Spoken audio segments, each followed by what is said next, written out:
सबसे पहले तो मैं आप लोगों को धन्यवाद देना चाहता हूं, क्योंकि जीत की खुशबू आने लगी तब में। सिर्फ खुशबू आई है, हलवा मिले नहीं है तक है। पैत पूत गलन लग गए, खुशबू आने लग जाकर।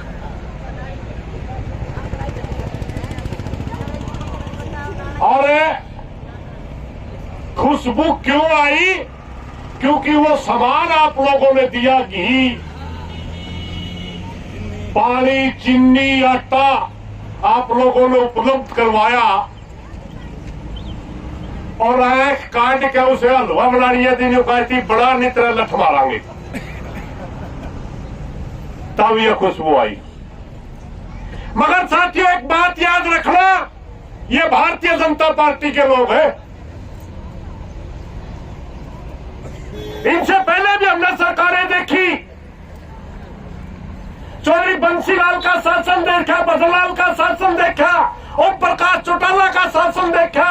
उन सरकारों को दौरान भी आंदोलन लड़े, और जब समझौता हो गया तो लागू होया करता। मगर खट्टर साहब है, सबसे बड़ा हथियार यूं ले है, जंदे मांझे और फिर झूठ बोल के टरका दे। सबसे बड़ा को उदाहरण देगा कर्मचारी अगला है, आज छाग हो गए इनकी लड़कियां में आए केड़ा मीटिंग हुआ है, आए केड़ा समझौता हुआ है, मन रहा कदे ही नहीं, लागू कदे नहीं हुई। दूसरा उदाहरण हमारा किसानों का है। हम उन लोगों के लिए भी, उन मांगों के लिए लड़ना पड़ता है जो लड़ने के लायक ही नहीं होती। किसानों की अगर फसल मारी जाती है, पाला पड़ जाता है, प्राकृतिक आपदा के तहत कोष होता है सरकार का, अपने आप गिरदौरी करवा के मुआवजा देना होता है। मगर इस सरकार में लड़ना पड़ता है। ज्यादा बारिश होगी, फसल मर गई, कानून के तहत हमने बीमे करवा रखे। कानून के तहत बीमा कंपनी ने वहां जाकर के फसल का मुआवजा करके बीमा देना होता है, मगर ये नहीं देते, हमें लड़ना पड़ता है। यानी मैं आप लोगों को सिर्फ 2-3 बातें इसलिए बता रहा हूं साथियों कि इनको ऊपर गला विश्वास ना करियो। इनके ऊपर विश्वास करने का मतलब है अपने साथ, खुद के साथ धोखा करना।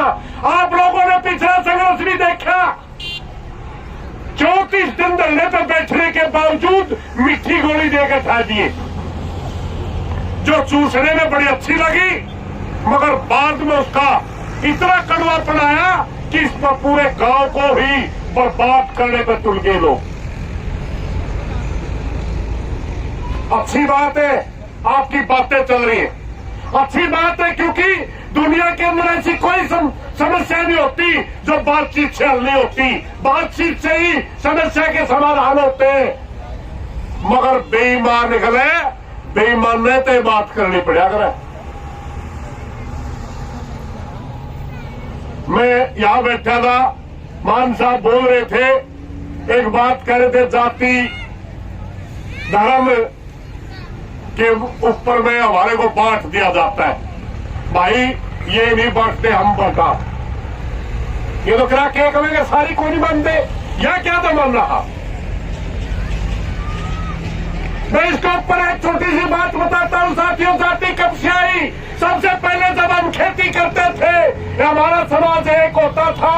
जब खेती का हमने विकास किया, उस समय हमारी जाति नहीं होती थी, उसके बारे में बहुत से लेखकों ने लिखा है। उस समय हमारे समाज का नाम छत्रपति समाज होता था। हमने चमड़े का काम करना शुरू किया, वो भाई चमार बना दिए गए। मिट्टी का काम करना शुरू किया, कुम्हार बना दिए। सोने का काम करना शुरू किया, सुनार बना दिए।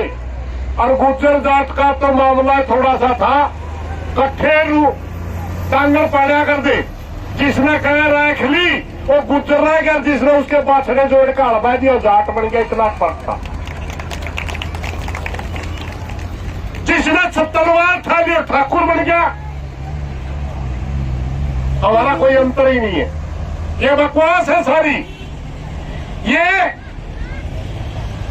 जातीय धर्म में बात करके अगर ये वोट नहीं ले तो इनकी वोट को नहीं मिला भाई।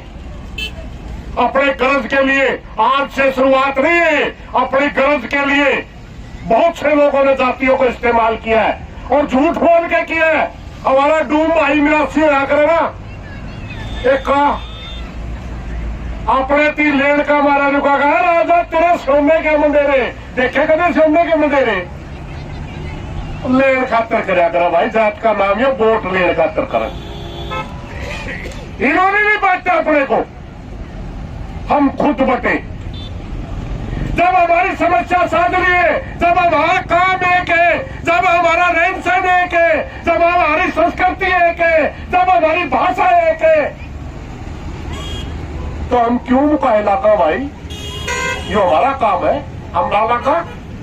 अगर एक बार हमने इनको मुंह तोड़ जवाब दे दिया और सही मौके पर बोल दिया कि हम ना चमार है, ना धारक है, ना वाल्मीकि है, ना जाट है, ना ठाकुर है, ना गुर्जर है, ना हीर है, हम सब किसान और मजदूर हैं। तो ये कहना है छोड़ देंगे भाई हम कुआरे। और ऐसे सारे तो कोई पंडित जी बैठा होगा, बुरा ना मानियो, वो हमारे तो बामना नहीं, बामन को नहीं मानते वो तो। आरएसएस के प्रमुख के ऊपर एक शर्त है कि सिर्फ चित्त पावन ब्राह्मण उसका अध्यक्ष हो सकता है।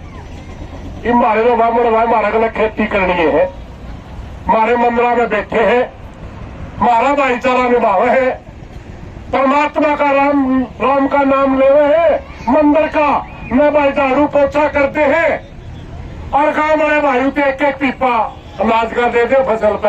हमारा तो यूं बुआर है, हमने तो बेड़ा नहीं चित्त पावन की बीमारियों है। भाइयों ये जातिवाद का जो मामला बहुत लंबा नहीं चल सकता। अगर समाज में विकास करना है, अगर देश को आगे ले जाना है, मात्र दो चीजें होती है इसके अंदर। अगर किसी देश में आगे बढ़ना है, उसके अंदर कानून व्यवस्था का राज हो, उसकी जनता की एकता हो और अपने देश को आगे ले जाने के लिए उसमें एक नई सोच हो, यही होता है विकास का पैमाना। और हम अपने देश से प्रेम करने वाले लोग हैं, हम अपने देश को आगे ले जाकर जब देखना चाहते हैं। जाति और धर्म के ऊपर बात करके जब हमारे देश के अंदर ऐसी ताकतों का शासन आया जिसने जाति और धर्म की बात करी, उसी समय हमारे देश को नुकसान हुआ है, फायदा नहीं हुआ। इसलिए साथियों, कोहली साहब ने कहानी बताई थी, पंचतंत्र में है वो कहानी, चिड़िया वाली काग वाली। उसी तरह मैं छोटी सी मैं बात ही बताना चाहूंगा, वो पंचतंत्र की नहीं है। एक गांव में कोई साधु रहता था और उसके साथ एक आस्था जुड़ गई गांव की कि जब भी इस गांव को बारिश की जरूरत होगी, यह साधु नाचेगा और इसके नाचने से परमात्मा राजी होकर बारिश करेगा। दो चार पढ़े लिखे नौजवान आगे कि अगर नाचने से बारिश होती है तो साधु के गला सुतरा नाचा, हम भी नाचांगे। दो चार बच्चा ने नाचना शुरू करा, घंटे नाचे, 2 घंटे नाचे, 5-4 घंटे नाचे, परमात्मा ने थोड़ी सुननी थी। वो कहने लगे यार ये भाई नाचने तो राम बरसे तो मारे नाचने घड़ी बरसे, बाबा क्या कर देगा ऐसा, बाबा नाच दो। बाबा बोला चलो ठीक है, तो सीख लिए। बाबा नाचने लगे, 1 दिन निकला, 2 दिन निकला, 3 दिन निकला, बाबा नाचे गया, परमात्मा ने आए का बरसना पड़ा। तब वो बच्चे कहने लगे जी हम यूनिवर्सिटी के अंदर पढ़ के आए हैं, बहुत पढ़े लिखे बालक है, सारे पीएचडी कर रहे हैं, आपके अंदर ऐसी कौन सी कला है? या तो आप मौसम के अच्छे जाता है कि बारिश को पहचान लेते हवा के द्वारा? बोला नहीं बच्चा, आप समझे नहीं, आप सिर्फ इसलिए नाच रहे थे कि हमने बाबे की थ्योरी को गलत साबित करना, बारिश से आपका कोई लेना देना नहीं था। और हम परमा बाबा ने बताया, मैं इसलिए नाचता रहा था कि मैं परमात्मा को कह रहा था, हे परमात्मा या तो बरस जे, मैं नाचता नाचता मरूंगा, तेरे से रहूंगा। यानी मैं शुद्ध आत्मा से नाच रहा था, मेरा निशाना नीले था, शुद्ध था, एक जगह था, ईमानदारी से नाच रहा था, इसलिए परमात्मा ने सुनी। तो साथियों, आप ईमानदारी से आंदोलन लड़ रहे थे, इसलिए परमात्मा ने आपकी सुनी, दिखावा नहीं था। अगर दिखावा करते तो आप जीतने वाले नहीं थे। इसलिए धन्यवाद है आपकी संघर्ष समिति का कि आप ईमानदारी से लड़ रहे हैं।